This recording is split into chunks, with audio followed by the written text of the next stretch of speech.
ढोल ताशांच्या गजरात, कैताळाच्या निनादात, पिवळ्या फेट्यांच्या साक्षीने पुण्यश्लोक अहिल्यादेवी होळकर सोलापूर विद्यापीठाकडून काढण्यात आलेली शोभायात्रा म्हणजे अहिल्यादेवींच्या कार्याला आणि विचारांना केलेला एक मानाचा मुजराच होता। या शोभायात्रेत अहिल्यादेवी होळकर, मल्हारी मार्तंड, म्हाळसा आणि बानू यांच्या रूपातील सादर करण्यात आलेले जिवंत देखावे सर्वांचे लक्ष वेधून घेत होते। पुण्यश्लोक अहिल्यादेवी होळकर सोलापूर विद्यापीठाच्या वतीने अहिल्यादेवींच्या त्रिशताब्दी जयंतीनिमित्त शुक्रवारी नार्थकोट मैदान ते अहिल्यादेवी होळकर यांच्या पुतळ्यापर्यंत अत्यंत भव्य आणि दिमागदार शोभायात्रेचे आयोजन करण्यात आले होते। या शोभायात्रेत कुलगुरू प्राध्यापक डॉक्टर प्रकाश महानवर, प्राध्यापक डॉक्टर लक्ष्मीकांत दामा, प्रभारी कुलसचिव डॉक्टर अतुल लकडे, उच्च शिक्षण विभागाचे सहसंचालक डॉक्टर उमेश काकडे, विद्यार्थी विकास विभागाचे संचालक डॉक्टर केदारनाथ काळवणे, अध्यासन केंद्राचे संचालक प्रभाकर कोळेकर, वित्त व लेखाधिकारी महादेव खराडे, परीक्षा विभागाचे संचालक श्रीकांत अंधारे यांच्यासह शिक्षक, अधिकारी, कर्मचारी मोठ्या संख्येने सहभागी झाले होते।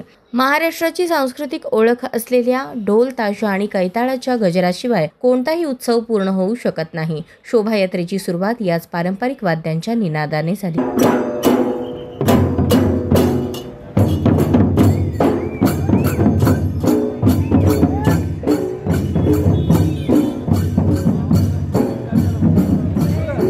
विविध ढोल ताशा पथकांनी आपल्या कौशल्याने आणि तालाने उपस्थितांना मंत्रमुग्ध केले। अहिल्यादेवींच्या रूपातील कलाकारांनी सर्वांचे लक्ष वेधून घेतले। साधी पण तेजस्वी वेशभूषा, कपाळावर कुंकू, गळ्यात मंगळसूत्र आणि हातात शिवपिंड धारण केलेली ती मूर्ती म्हणजे प्रत्यक्ष अहिल्यादेवीच भासत होत्या। त्यांच्या चेहऱ्यावरील सात्विक भाव, करारी नजर आणि आत्मविश्वासपूर्ण देहबोलीतून अहिल्यादेवींचे व्यक्तिमत्व साकार झाले होते। महाराष्ट्राचे लोकदैवत असलेल्या खंडोबा म्हणजेच मल्हारी मार्तंड, त्यांच्या पत्नी म्हाळसा व बानू यांचे देखावेही अत्यंत प्रभावी होते। मल्हारी मार्तंडाच्या रूपातील कलाकाराने हातात खड्ग, भंडारा आणि घोड्यावर स्वार होऊन पराक्रमाचे दर्शन घडवले। म्हाळसा आणि बानू यांच्या रूपातील कलाकारांनी पारंपरिक वेशभूषा आणि अलंकारांनी सर्वांना मोहित केले। अहिल्यादेवी स्वतः शिवभक्त आणि खंडोबाच्या निस्सीम उपासक होत्या। त्यांनी जेजुरीच्या खंडोबा मंदिराचा जीर्णोद्धार केला, त्यामुळे या देखाव्यांच्या माध्यमातून अहिल्यादेवींच्या श्रद्धेचा आणि त्यांच्या धार्मिक कार्याचा पैलू उलगडत होता।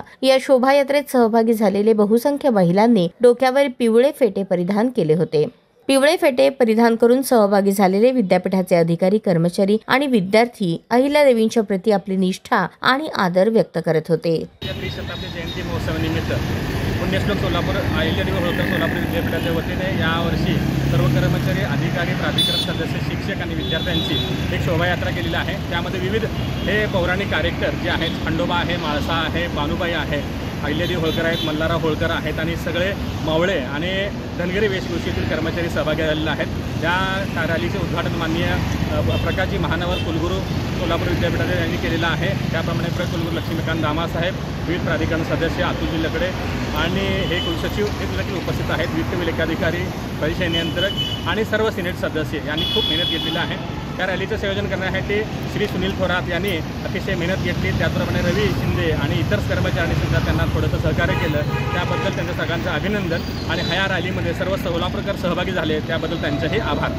हजारो पिवळ्या फेट्यांनी शोभायात्रेला एक आगळीवेगळी ओळख आणि भव्यता प्राप्त करून दिली होती। कर्मचारी संघटनेचे अध्यक्ष सुनील थोरात, उपाध्यक्ष कांचना घाव यांच्या समितीने या शोभायात्रेचे नियोजन केले होते।